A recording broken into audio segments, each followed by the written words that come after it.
बिहार के एक छोटे से गांव के बाहर खेतों और बबूल के पेड़ों के बीच एक पुराना मकान खड़ा था। उस मकान की सबसे अजीब चीज थी उसका एक विशाल काला दरवाजा। दरवाजा इतना काला था कि दिन की तेज धूप में भी वो अंधेरे के टुकड़े जैसा दिखाई देता था। गांव के बूढ़े लोग कहते थे कि वह दरवाजा 100 साल से भी पुराना है और उसके पीछे ऐसा रहस्य छिपा है जिसे जानने की कोशिश करने वाले कभी सामान्य जीवन नहीं जी पाए। बच्चों को सख्त मना किया जाता था कि वे उस मकान के आसपास भी न जाएं। उसी गांव में आदित्य नाम का एक 20 वर्षीय युवक रहता था। उसे बचपन से ही रहस्यमयी कहानियां सुनने और पुराने स्थानों की खोज करने का शौक था। जब भी गांव के लोग काले दरवाजे की बात करते, उसकी जिज्ञासा और बढ़ जाती। एक शाम उसने अपने दादा से उस दरवाजे के बारे में पूछा। दादा ने गहरी सांस लेते हुए कहा, बेटा, कुछ रहस्य ऐसे होते हैं जिन्हें दफन ही रहने देना चाहिए। उस दरवाजे को कभी मत खोलना। लेकिन चेतावनी सुनकर आदित्य का मन और अधिक बेचैन हो गया। अगले दिन सूर्यास्त के समय आदित्य अकेला उस मकान तक पहुंचा। मकान जर्जर था, दीवारों पर काई जमी थी और खिड़कियां टूटी हुई थी। लेकिन काला दरवाजा बिल्कुल नया दिखाई देता था, मानो समय का उस पर कोई असर ही न हुआ हो। जैसे ही आदित्य उसके करीब पहुंचा, उसे लगा कि दरवाजे के पीछे से किसी के धीमे धीमे फुसफुसाने की आवाज आ रही है। वो घबरा गया, मगर कुछ देर सुनने के बाद आवाज अचानक बंद हो गई। उसी रात आदित्य को एक विचित्र सपना आया। उसने देखा कि वही काला दरवाजा धीरे धीरे खुल रहा है और उसके पीछे अनंत अंधेरा फैला हुआ है। उस अंधेरे में लाल आंखों वाली आकृतियां खड़ी हैं। उनमें से एक आकृति ने हाथ बढ़ाकर कहा, आओ, हम तुम्हारा इंतजार कर रहे हैं। आदित्य चीखते हुए नींद से जाग गया। उसका पूरा शरीर पसीने से भीगा हुआ था। अगले दिन आदित्य गांव के पुराने पुस्तकालय में गया। बहुत खोजबीन के बाद उसे एक फटी हुई डायरी मिली। डायरी लगभग 50 साल पुरानी थी। उसमें लिखा था कि उस मकान का मालिक कभी एक तांत्रिक था जिसने किसी अज्ञात शक्ति को बुलाने की कोशिश की थी। अनुष्ठान के दौरान उसने एक द्वार खोला था जो इस दुनिया और किसी दूसरी दुनिया के बीच रास्ता बन गया। वही द्वार बाद में काले दरवाजे के रूप में दिखाई देने लगा। डायरी पढ़ने के बाद भी आदित्य का डर कम नहीं हुआ, बल्कि उसकी जिज्ञासा और बढ़ गई। अगले कुछ दिनों में उसे अजीब घटनाएं दिखाई देने लगी।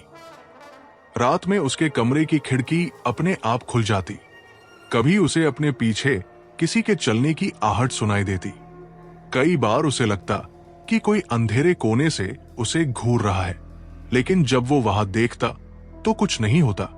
एक रात पूर्णिमा थी। आदित्य ने तय कर लिया कि वो फिर से उस मकान में जाएगा। हाथ में टॉर्च लेकर वो वहां पहुंचा।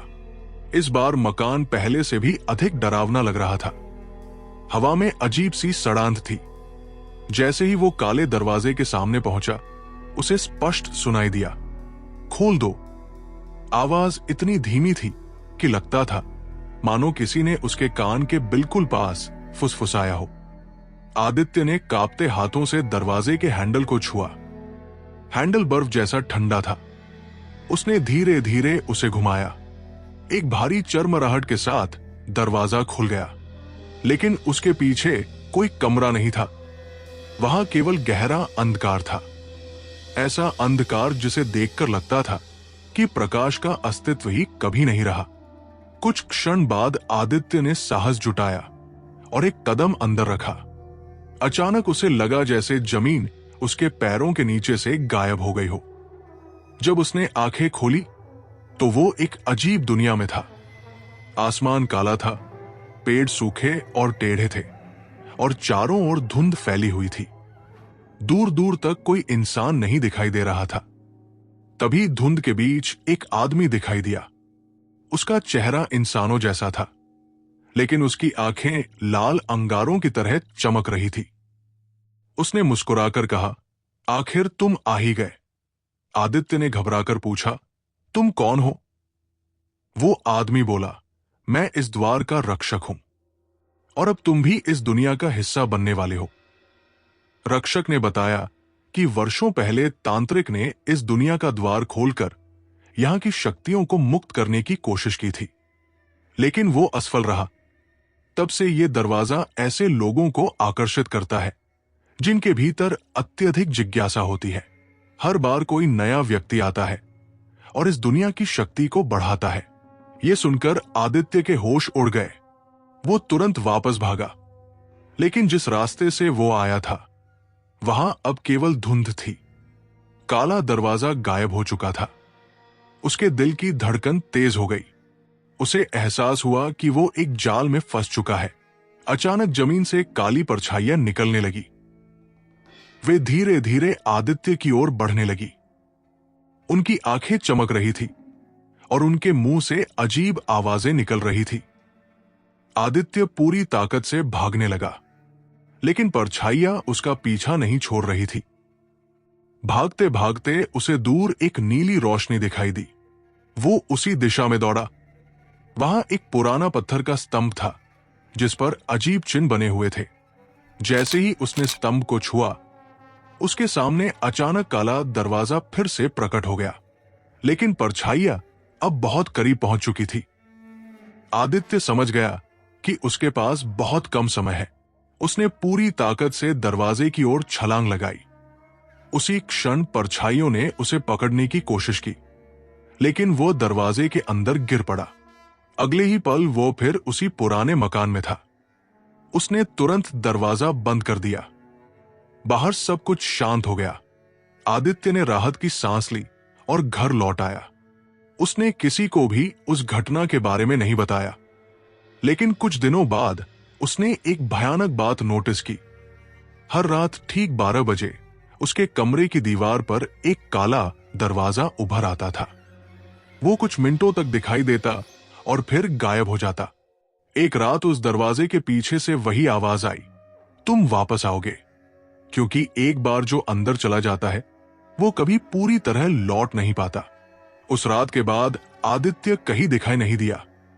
उसके कमरे की दीवार पर केवल एक काला दरवाजा बचा था और उसके पीछे से आज भी कभी कभी किसी की चीखें सुनाई देती है।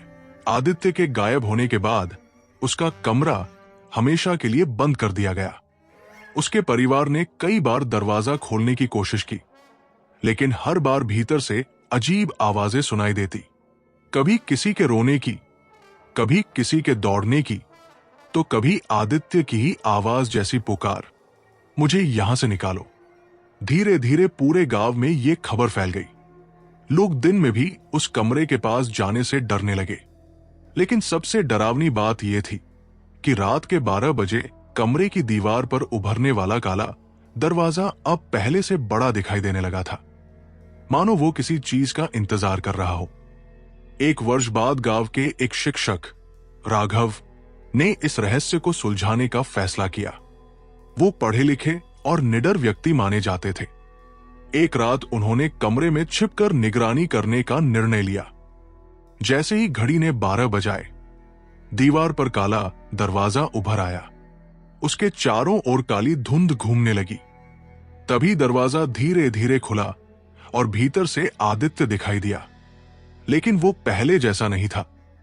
उसकी आंखें पूरी तरह काली थी और उसके चेहरे पर एक अजीब मुस्कान थी।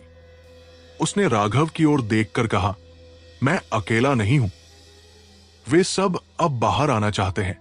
ये सुनते ही कमरे का तापमान अचानक गिर गया और टॉर्च अपने आप बंद हो गई।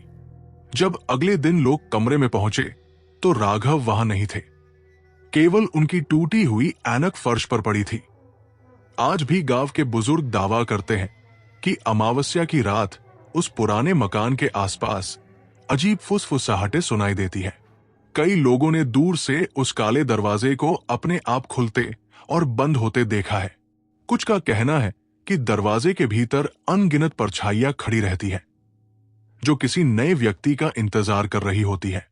और यदि कोई ध्यान से सुने तो उन आवाजों के बीच एक परिचित स्वर भी सुनाई देता है, आदित्य का। वो अब भी मदद के लिए पुकार रहा है, लेकिन उसकी पुकार के पीछे छिपी दूसरी आवाजें फुसफुसाती है, एक और कदम, बस एक और कदम और काला दरवाजा तुम्हारे लिए भी खुल जाएगा।